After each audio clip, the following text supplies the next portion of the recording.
It's easy to feel defeated when your carefully laid plans crumble, isn't it? When the project you poured your heart into hits an unforeseen snag, or the path you thought was clear suddenly becomes impassable. We tend to see these moments as interruptions, as frustrating detours from the life we imagined.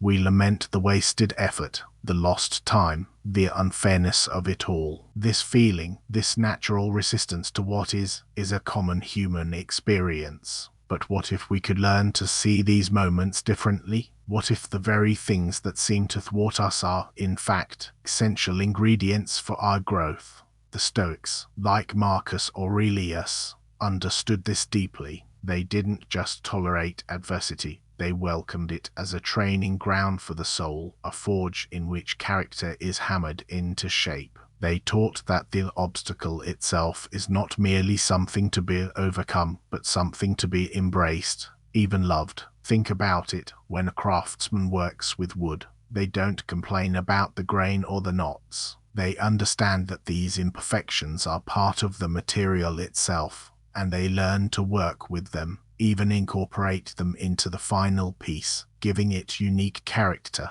Similarly, when life presents you with a difficult situation, a sudden job loss, a personal betrayal, a persistent health issue, your initial instinct might be to resist, to wish it away. But what if you could approach it like that craftsman? What if you could see the knots and grains of your current challenge not as defects to be eliminated, but as the very texture of your present reality? Epictetus famously reminded his students that we don't choose the hand we're dealt, but we always choose how we play it. This isn't about passive acceptance, it's about active engagement with whatever comes, turning it into something useful. This philosophy, often called amor fati, the love of one's fate, is not a call for masochism or blind optimism. It's a profound reorientation of your perspective. It's the radical idea that everything that happens, good or bad, is precisely what was meant to happen, and therefore it is inherently valuable. Seneca, for instance, saw adversity as a chance for virtue to shine. He wrote that fire tests gold, and adversity tests strong people. Without challenges, how would we ever know the depth of our patience,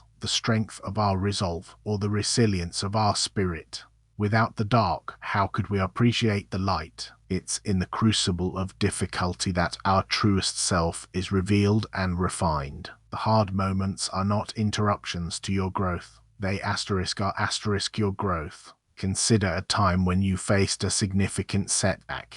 Perhaps a presentation failed, a relationship ended, or a personal goal slipped out of reach. In the immediate aftermath, it likely felt painful, perhaps even devastating, but look back at it now. Did that experience teach you something invaluable about preparation, communication, or your own needs? Did it force you to adapt, to innovate, to develop a new skill or a deeper understanding of yourself? Chances are it did. The pain was real, but so was the learning. The challenge wasn't just something you endured, it was something that fundamentally shaped you, making you wiser, more capable, more empathetic. The obstacle wasn't the end of the road, it was the road itself, leading you to an unexpected but necessary destination. To practice amor fati isn't to pretend that hardship doesn't hurt. It's to acknowledge the pain, to feel it, and then to consciously choose to integrate it into your story, not as a flaw, but as a feature.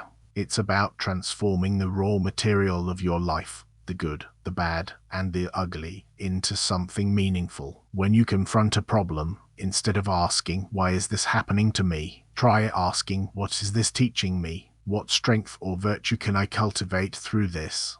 This shift in questioning moves you from victimhood to agency, from passive suffering to active learning. It's a subtle but powerful realignment of your internal compass. Marcus Aurelius, ruling an empire under immense pressure, understood that what stands in the way becomes the way. He saw every obstacle as an opportunity for action, for the practice of virtue. For him, the universe was always working in perfect harmony, and even perceived misfortunes were part of a larger, benevolent design. This doesn't mean you should seek out suffering, but when it inevitably arrives, you greet it not with dread, but with a quiet resolve, ready to extract its lessons.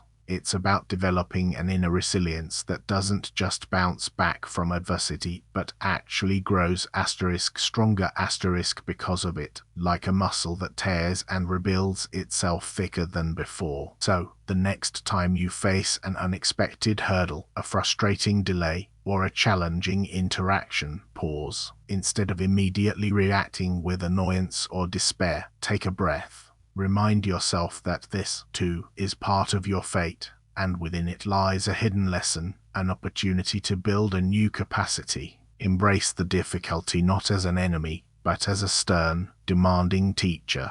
Let it refine your patience, sharpen your ingenuity, or deepen your compassion. For today, choose one small, immediate frustration you're facing. Look at it, really look at it, and ask, what virtue can I practice right now because of this? By doing so, you begin to transform simple endurance into profound growth, turning the unyielding rock of adversity into the very foundation of your enduring character. Embrace every challenge, for what stands in your way also becomes your way forward. Thank you for sitting with these words today. If they steadied you, subscribe and return tomorrow. A new reflection waits each morning.